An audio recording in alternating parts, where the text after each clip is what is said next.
Hello, hello, hello. How you doing again? It's Terry Armstrong, the co-founder of TCM Products, with another episode of Lemons to Lemonades. Today, I'm very excited.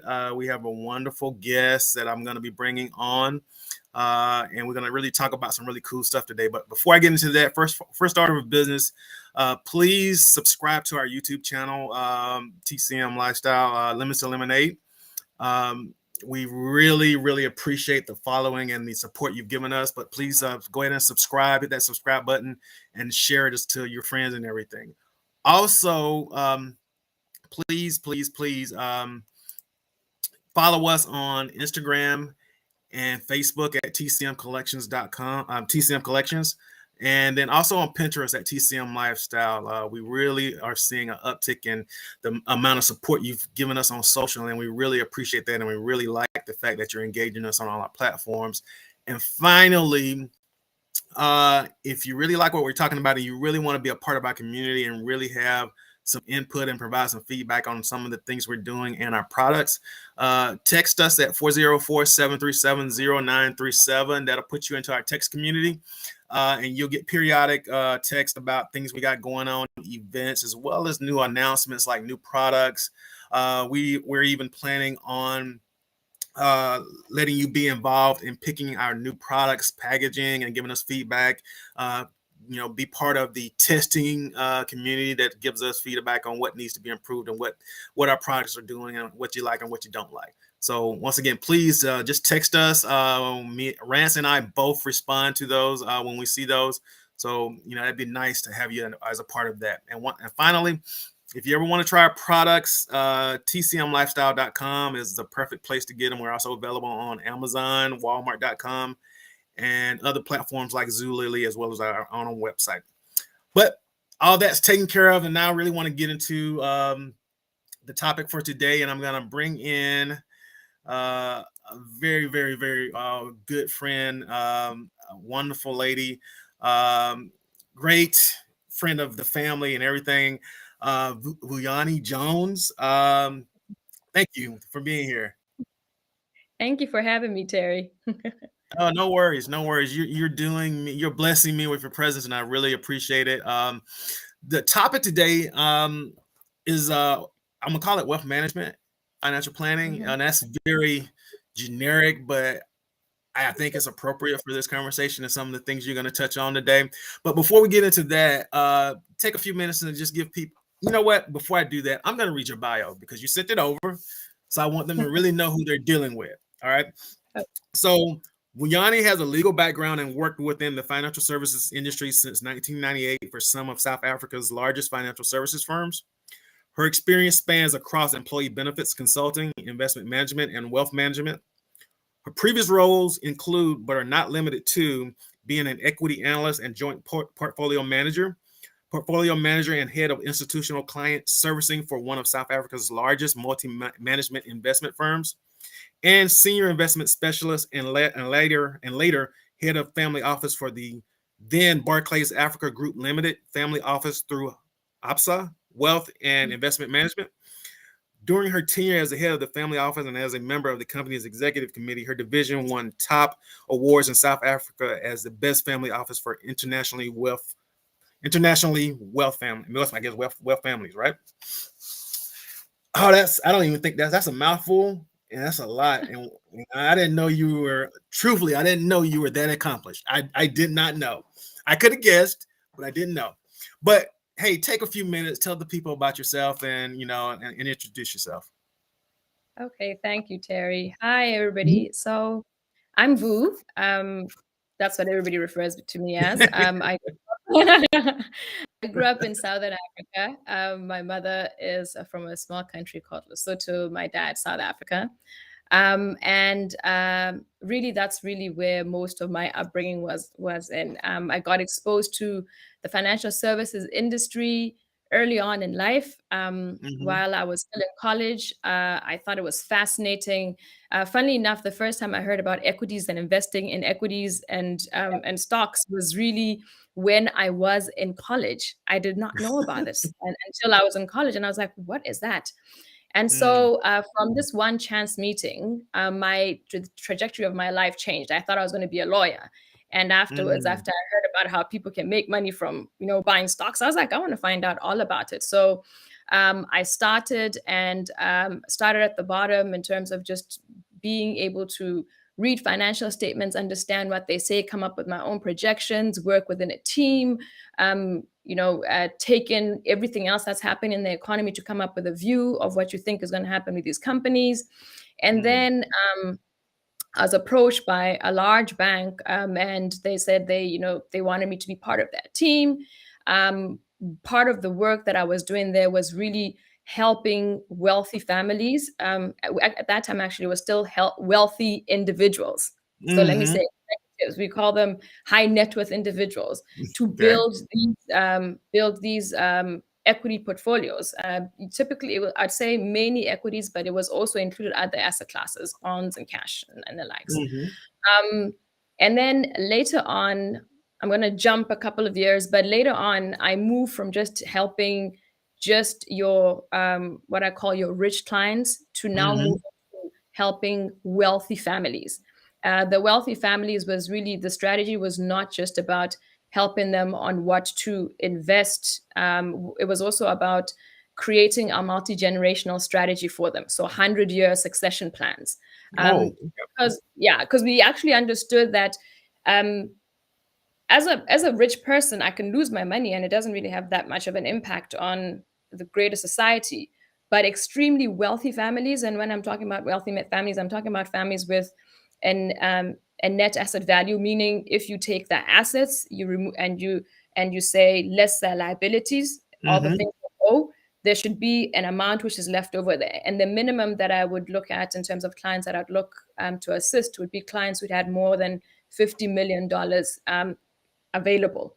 In Mhm. so $50 million, pounds or euros. That was my cutoff base, and those families then would really really work in terms of understanding what's the purpose of that wealth, how do they want that wealth to translate in terms of impact in society, impacting how they want the world to look at, what they want to leave for their own families. We talk about all of that. How do we set up their children to be successful as they earn this money? Because most of the time people lose the money. Um, Mhm. so really, family office was a division which was solely responsible for taking care of wealthy families. Because if Mm, that wealthy family loses that money, it has an impact on a company, and on if the company, mm. closes, it has an impact on a lot of people and Yep. families. So it's a bigger impact. So that's what I really worked on. And with that, I mean, it coupled all of the skills that I've gotten. It Mm. was yeah, it was everything over the past 20 or so years. You had to put all of that in because you really have to really understand what's happening and come up with a plan which works specifically for that particular family. Okay. Okay. That does make me think of a question because Mm, the concept of a family office, a manager, or that whole concept, I've heard it actually here recently, and honestly, I wasn't aware of it some years ago. mm, And I tend to think our people don't understand that kind of service, for the quote unquote wealthy, it's kind of how they maintain their wealth. Because the reason I was talking to someone about it is they were talking about a lot of opportunities get presented to these family office managers because they're looking for ways to use their money to ensure that they continue to have that generational wealth. So it's a concept that's been around for a long time. I'm assuming, yep. but it's just now, I guess some information is kind of flowing a little bit more, and we're getting a chance to kind of understand what kind of services you and others have provided over the years for certain types of families who are in a certain position. If you find yourself there, I mean, I'm sure that's the question that comes up. What do I do with this money that we got now?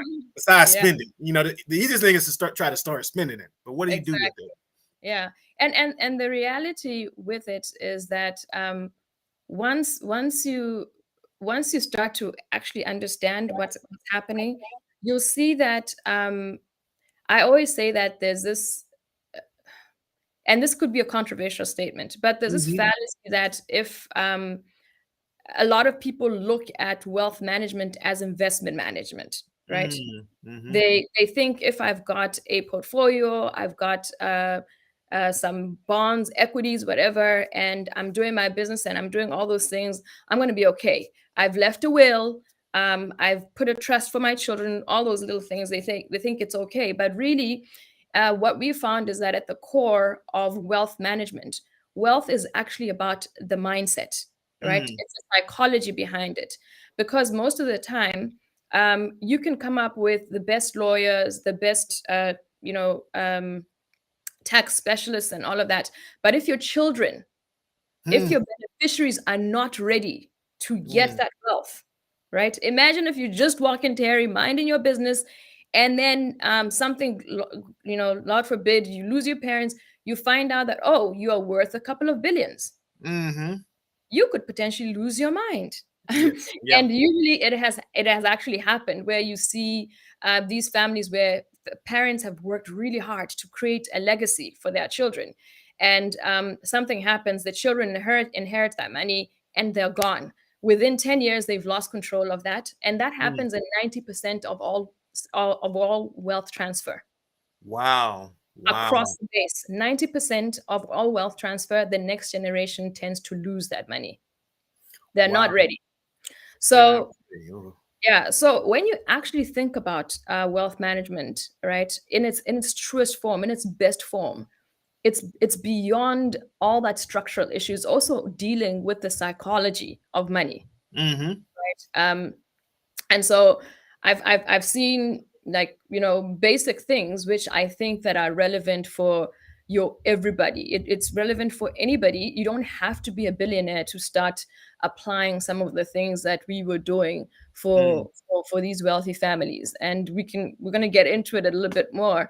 But it's basic things. If okay. you just start to understand that Hmm. if you are creating something, right, like right now we're talking to entrepreneurs, right? Yes. If you are creating something, in order for if you leave it for your children, one, they have to be prepared for it. Number two, Mm, they have to want it. And number three, if they don't want it, you have to have a plan in terms of what you're going to do if they don't want it.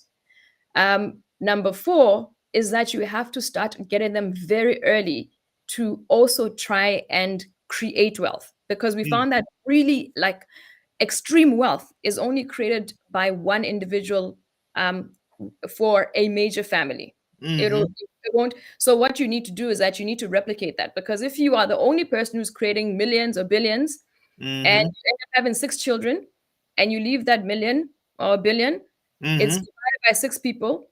Those Yep, six people are going to get married, have children. So now the money ends up having to support more people. yep. And so you Mm, have to be growing that money. The way to grow that money is to teach your children to also be able to create their own money. yeah, yeah. Now, one question I have is because you've seen, I mean, in that space, you've seen a lot, and I've in just some experiences of my life. I tend to believe that generation, every 10 years there's a new generation coming along or whatever.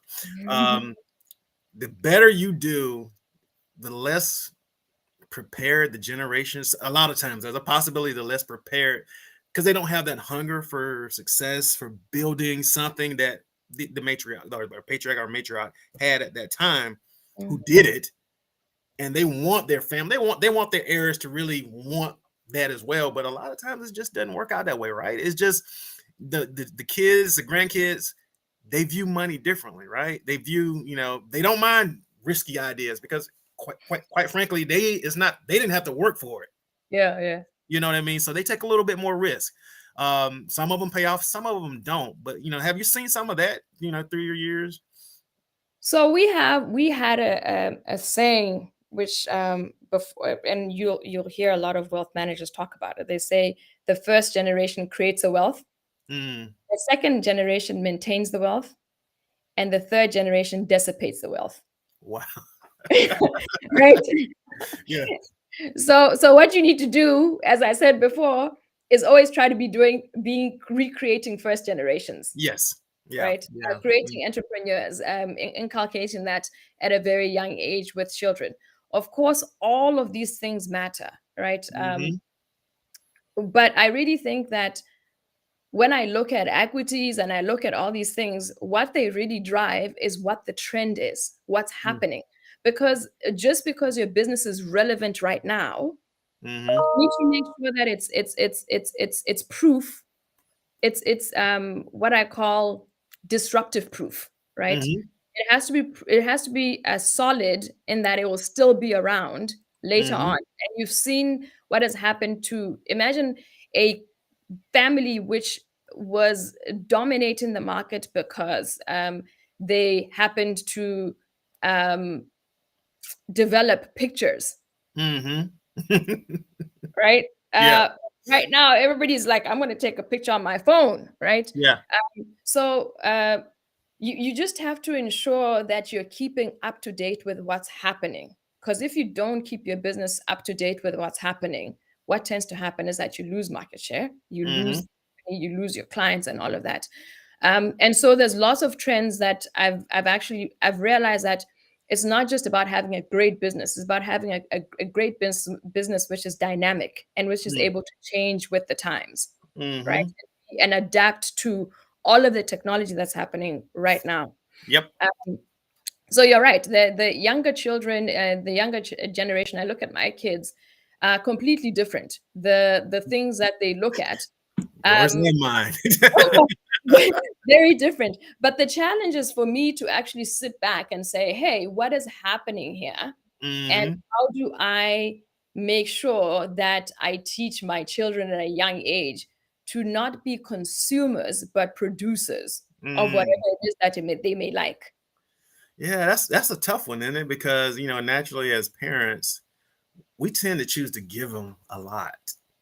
Definitely more than we had. That's the general rule. We Yeah, always want them to have more than we did.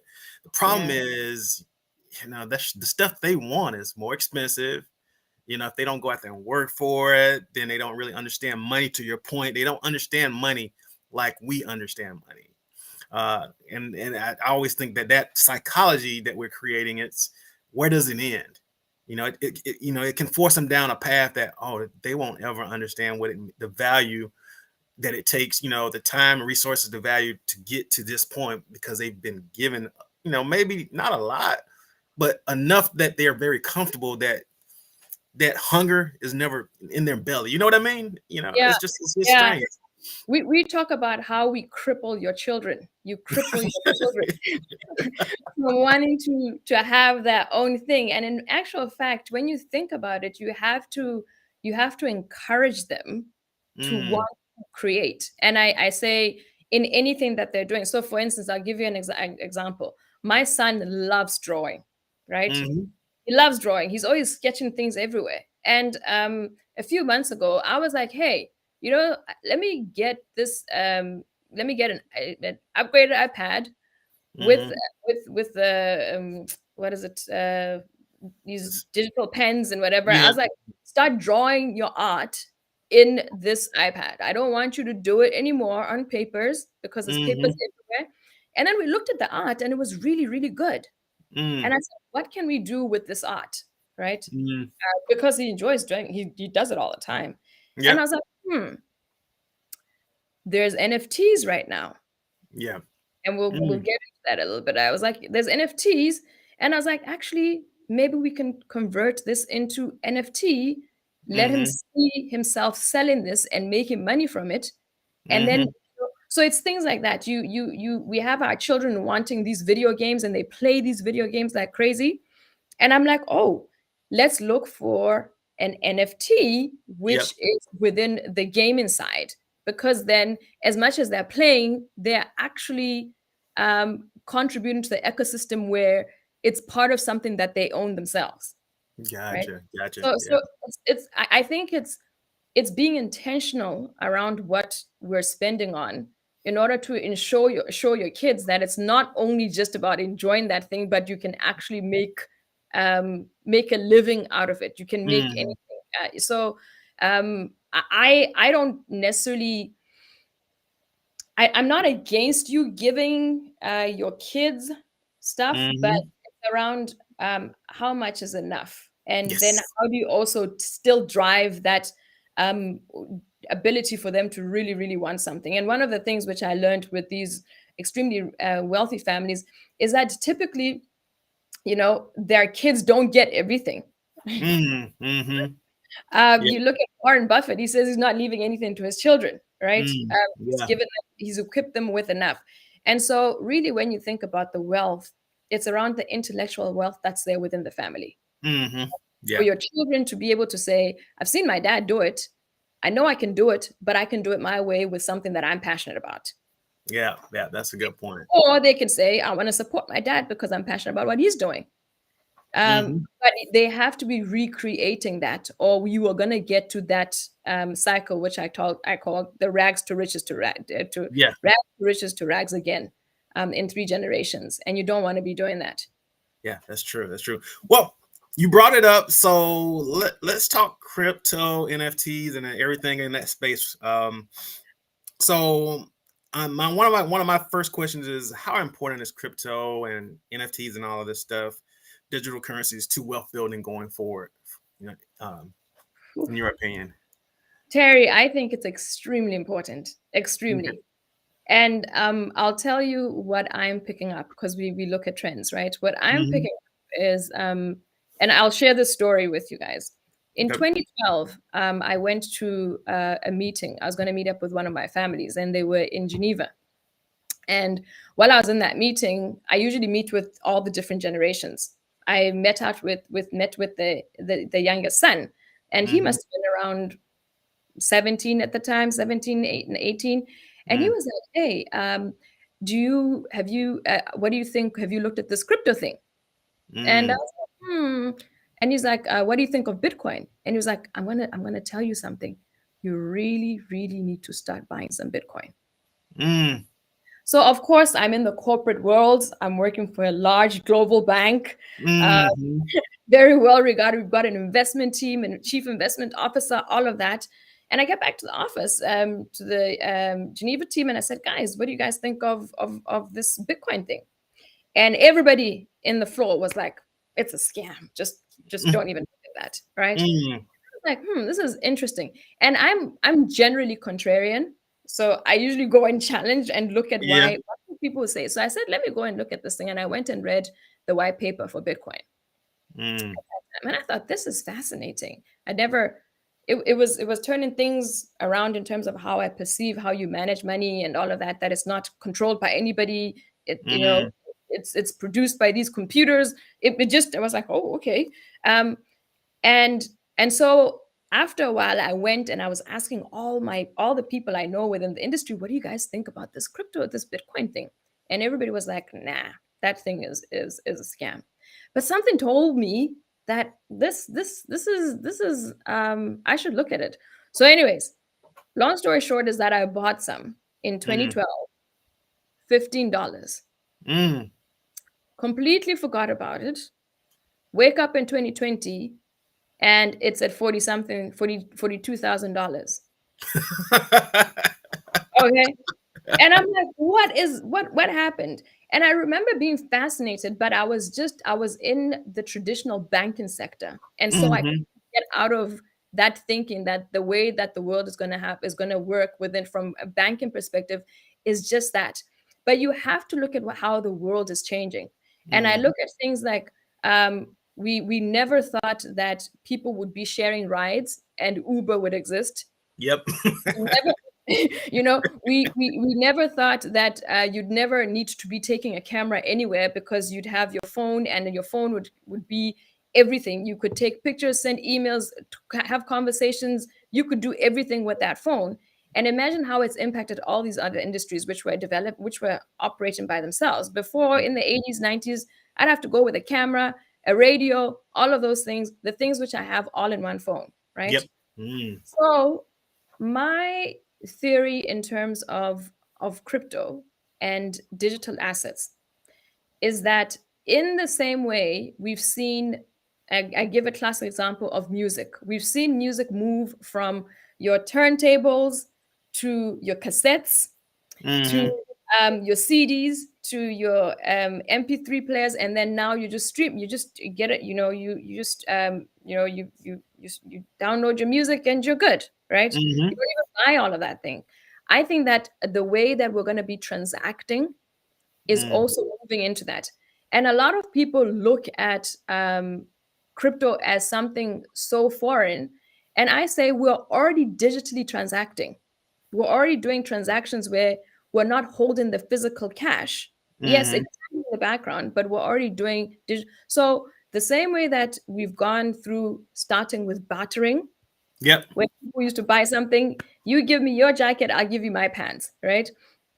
Something like that. We moved on to saying, no, give me gold and silver, and I'll give you these goods. And then we Mm. said, no, no, we're going to move, and gold and silver is too heavy. How about you give me this piece of paper, but it guarantees that it's backed by some gold and silver, which we know Mhm. is not the case anymore, right? Yep. Your paper is just the paper that we transact with dollars, pounds, everything is Yep. just promised by the government that they'll back it. But we know the balance sheets of how the governments look right now. It's not very comforting. Yes. So right now people are finding different ways to transact. And so just like we had that evolution of music going to digital, I think Mhm. we're going through a transition of transacting money transactions, now moving from what's called the fiat currencies, your dollars, pounds, to Mhm. the digital currencies. Because it makes everything simple. The ability for it. So I think that's what's going to happen. Now, Mhm. the issue is that where do you want to be and how do you want to benefit from that? Because Yes. it's such a huge thing. A lot of people, they look at the crypto industry and they think that that's it. But the application of how this has come about is actually going to impact almost every single business. If you have a business, you have to start asking yourself, how am I getting myself prepared Mhm. for this move that's happening, Yep. where we're starting to see countries talking about digital currencies? What does that mean? Hmm. We know that in the Caribbean, there's the sand dollar now, right? Mm. We know that China is looking at creating a digital yuan. The US is talking about a digital dollar. All the countries are thinking about what is that? What is money movement and transactions? What are they going to look like in 10 years' time? Mm. Mm. Well, you speak of governments, so that naturally triggers me as my old accounting brain is they want something they can track and tax. So they have a good they can they're big on having a good handle on the currency systems of the world. Mm. Um, Bitcoin and all these other cryptos, they play outside of that world most of the time, right? If I'm understanding this correctly. So the difference is that your your fiat currencies, your dollars, they're Hmm. controlled by a central monetary system. Yep. In the US, it's Federal Reserve, and they decide how much they're going to print, you know, Yep. um, and how much they're going to, they decide all of that. Crypto is a bit different. It's Hmm. not controlled by any central government. Yep. Now, the only difference, though, is that not only the only difference, because there's a lot of differences. The crypto is not controlled by any one government. No one government can actually. I mean, you've seen China has tried to ban Bitcoin many times. Every year they ban Bitcoin, and they actually realize they can't win this game, right? Mm. And so they have to figure out what are they going to do. I personally believe that one, if you look at what they call the blockchain, which is where all the transactions, blockchain technology makes everything so transparent in terms of the transactions which are happening. This is the most transparent system you'll ever get because Mm. you're able to see every single transaction. So the Mm. challenge is, how do you know that that transaction is Terry's or it's Mhm. Vu's? And we're seeing a lot of firms popping up which are actually just doing which are doing auditing of Mm. digital transactions. So I think that there's going to be a time when they catch up in terms of being able to figure out who this person, or you've seen cases where somebody has been finally found and they've taken a wallet which is worth a couple of millions in it. um, we're going to get to a point where they're efficient in terms of tracking who's holding Mm-hmm. what. And I think in the end, governments are more interested in being able to tax you, Yep. I would agree. right?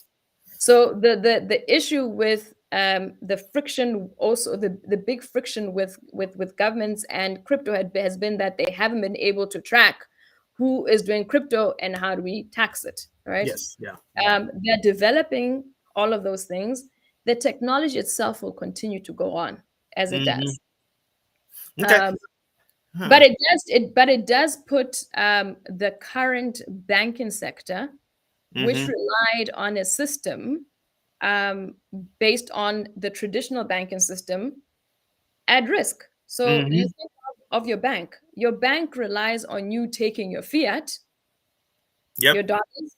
You deposit your dollars into the bank account. You Yep. deposit, say, and every in almost every country, this banking system exists. It's called a fractional reserve banking system. Yep. If you go and you put $1,000 into the bank, that bank has got authority to go and lend out Your a money. multiple of your money. Yep. So you have deposit. Let's say they have to have reserves of 10% of Mm-hmm. everything that's deposited. You deposit $1,000, they will only keep um, $100. Mm-hmm. They can lend out the other $900, but guess what? They don't only just lend out the $900; they actually lend out $9,000. Mm-hmm. With your $1,000, they give you 0.05% interest per annum, Mm-hmm. right? Yep. But they lend out that money in the form of credit cards and everything else, and they charge 17% on the Yes. other side. Yep. So the banking sector is making the money, and who's winning in all of this? It's Yep. executives and people like us who were in there. Um, but then it's not a very fair system, No. right? Of No. course, the government will say that we're backing part of this money and all of that, but it's not a fair system because if everybody went in there, something happens like what we've seen happening with Ukraine, and you're all trying to take out your money. Guess what? Mm-hmm. The bank doesn't have your deposits. Yep. Yep. They lent it Exactly. out, right? And so there's this fallacy of security that people have with a banking sector, and it's okay so long as things are okay. But when Mm-hmm. things start to go pear-shaped, we see what happens with these banks. We saw what happened in 2008 because of the Yes. practices of the banks. So crypto now comes and becomes fair Mm-hmm. because it doesn't, if you think about it, with these cryptocurrencies, I find, I'm saying that I think that it's crypto has got the power to democratize wealth. Mm. Mm-hmm. It really does. Mm. um, Anybody can participate. There's no barriers Yep. to entry. um, Anybody can learn. I think the barrier is going to be learning the technology and being comfortable with it. But I say in 1990s, a lot of people were not familiar. In the 80s, we were all starting to get familiar with cell phones. Look at us Mm. now. We Yes. use them like we're not thinking. Mm-hmm. So I believe with cryptocurrencies as well, we'll be able to adapt our way of thinking to say, this transaction I'll do with fiat, this transaction I'll do with cryptocurrency. Okay. That's really where we're going to be going. Also, it's just easy. Trying to send fiat from here to South Africa, it's going to take me a couple of days. Mm. Sending crypto, it's there within a couple of minutes, Mm. right? Yeah, the speed of business, the speed of I mean, it's starting to move at the digital. It's moving at a digital speed. That It's current system. crazy. Yeah. Yeah. Yeah. So Yeah. you may not like it. The reality is that you're going to have to deal with it eventually. So you can decide if you're going to deal with it in 5 years' time or whatever. But I think it's important for everybody to start being familiar. Yeah. Um, I would say that's probably the biggest hindrance to adoption is just unfamiliarity with crypto. I mean, mm, do you? I mean, I know you've helped me. You're almost like my personal wealth manager now. But we can talk about commissions later. But what do you do? What do you recommend for novice who are trying to get a better understanding? Because to your point, they really do need to play in this space. if Yeah. they're trying to build something for their family and for the future. So I always say that just like with everything, um, right now when things are new, that's when they're most riskiest, right? Mm-hmm. And so you need to sit back and figure out what you are comfortable with. I always say, at least understand what's the basics that I need, right? The Mm-hmm. basics that everybody needs to be able to get into crypto is you need to have some sort of wallet that Mm-hmm. you will put your crypto in, right? Yep. And there's a whole bunch of different crypto wallets. So get to know the basics. And I tell you, I always say that we are in living in such an amazing period because everything that you want is literally at the tips of your finger. Mm-hmm. You just put those fingers on your laptop and you say crypto 101. Google, there's so many YouTube videos which are out there which teach people the basics in terms of coming in. Now, with all of that, I'm not saying that people should go crazy. I always say start a little bit small, get Mm, something where you are starting to at least understand what is this all about. The reality is that you know there's going to be a certain level of volatility, and when mm, I mean like movement that you're going to be getting in terms of those prices with most cryptocurrencies.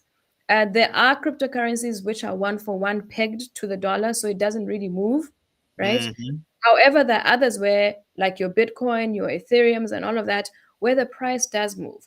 mm, Don't move too fast. Try and learn everything. Start small. I've got a friend who was like, "Oh, I've got only $100. Should I buy a little bit of all of them?" And I was like, "No. Start with one, understand yeah. it, and go into the next one, and then be honest with yourself. Do you feel like you can do it yourself? Do you have time to look at it? And if you're honest that you don't have the time to look at it and you're not passionate about it, but you want to be part of it, find service providers or find projects that can do that for you, that will Mhm, trade that for you while you're sleeping. yeah. However, don't do it irresponsibly. Talk to somebody who's been in this space, who can give you advice and say, hey, these are the basic things that you have to look at. For me, I take my time to do the research in terms of um, what is this all about. Mhm, I read what's called a white paper. White mhm, paper is more like a business plan mhm, of of a particular cryptocurrency. If I'm not going to do it myself and I want a service provider, I try and understand how is the service provider regarded in the industry? Who are they dealing with? Um, and what is that roadmap? What are they planning to do? Those mhm, things are very, very important. Who's auditing them? It's very, mm, very important to look at all those things because then you can say, okay, I'm going to take a calculated risk, just like I do with equities. Um, mm, but at least I know I've got somebody who knows more than me and they'll be able to do it while I'm not there. So yeah. be honest with yourself. That's one of the things. I've seen a lot of people not really being honest, and what they do is that everybody hears, oh, we're all buying Doge. They don't know why they're buying Dogecoin or Geekcoin. They don't know, they have no idea. If you ask them, so what is it really about? Well, they can't tell you. They can't tell you um the roadmap. They can't tell you. They have never ever seen it. So what I say is don't follow the trend, right? Mm, Because mhm, by the time, if you are going in and everybody's telling you this thing has ran from wherever, at that stage, Warren Buffett has a very simple saying. He says, um, make sure that you buy when everybody is scared, mm, right? And sell when the market is greedy, mm, right? yeah. So buy when everybody's scared and sell when everybody's greedy. What most people tend to do is that they buy when Mm, the mar- when ev- like ev- right. when everybody's greedy. That's Yes. when the market is about to fall, right? Yeah. So Mm, it's those little things that I'd say, but there's infinite resources which are available right now, okay. everywhere. But the main key thing I'll leave you with, whatever you're doing, never share your passwords or anything for anybody. It doesn't matter what they say, even if they send you an official email coming through from a company that you're dealing, saying that they're asking for that, they will never ask you for your passwords and stuff Yep. like that. So, and what they call your private keys, which is like the a set of letters which give you access to this wallet that you have. Don't Mhm. ever give it away. It's like giving away your ATM, like someone your ATM Mhm. pin, and then Yes. someone says, you don't give it away. So it's the same thing, right? Gotcha. Um, yeah, All right. Cool, yeah. cool. Well, once again, this has been quite enlightening. Thank you so much for doing this for us. I got to have you back on here again to talk some more and get in more detail. I still have some questions about NFTs, so maybe we'll bring you back and we'll talk about a little bit about NFTs. I love Um, NFTs. yeah. I actually have a question about that around from a business perspective. What do NFTs and where that's going, and how can a business take advantage of the NFT market? Because I know individuals are creatives are making assets, but for a business that might look a little bit different. And I just got some questions about it. Yeah. So So let me quickly before I go okay. give you a little thing about an NFT, and maybe this will help a lot of people in terms of how they look at it. A lot of people look at the NFT and they think that it's the art, Mm, right? mm, The NFT is actually the rights and obligations that you get as a part of owning that art. So the mm-hmm, same way that and again, it can be applied across everything. It's the rights and obligations associated with you owning an asset, and that asset can be a digital asset or a physical asset. It doesn't mm-hmm, necessarily have to be just a digital asset. So Terry, you could own art, uh, and when you have that art, let's say you're an artist, you sell that art to somebody, the person gets an invoice from you, and mm-hmm. they walk away with the art. And Yep. somebody stops them at the parking lot and they say, "You stole that art." And they say, "No, I did not steal that art." And they say, "Well, prove that you own the art." And they'll be like, "Here's my invoice. This is the transaction that happened." Right? Yep. An NFT is that, imagine, same thing, you still have the same art, right? Mm-hmm, But instead of paying for it with fiat, mm-hmm. you go and you pay with it with cryptocurrency. Yep. The transaction is not going to be in the form of that physical invoice that I'm walking Mm-hmm, out with. It'll be in the form of a transaction which is recorded on a digital ledger on a mm-hmm, computer, right? On this, what they call the blockchain, where all these transactions are showing. So now if somebody comes and says, "Hey, do you own that art?" I can say, "Yes, it's in my wallet." And they'll mm-hmm, say, "Oh, let's see your wallet." And I can open up my wallet and I can go to the blockchain and show that it moved from one wallet into my wallet. So I have mm-hmm, actually sold it. So now it gives me the right. Now people are doing, they're applying that with selling houses, mm-hmm, selling liquor, mm, selling music, selling Twitter posts, mm, selling art. NFT, the application of NFT is so much bigger than what mm, people are looking at. It's really going to be a way of transacting. And so, even you in your business, we could start talking about, well, how does it apply to me, mhm, given this whole blockchain and technology that's surrounding blockchain? As a TCM, what does it mean? What can I do? And I'm seeing a lot of things happening where, people, artisans who make jewelry, people who got clothes, Nike, mhm. right? Yeah. They're selling these NFTs, and those NFTs come with a certain rights and obligations which come with it. It could be anything. It could be that selling the NFT to be able to get a portion of um, to get a particular sneaker which is going to come out in 2016. It could be, I mean, in 2026 or something. It could be something like that. It's really all about what you write in that contract. Got you, got you. Okay.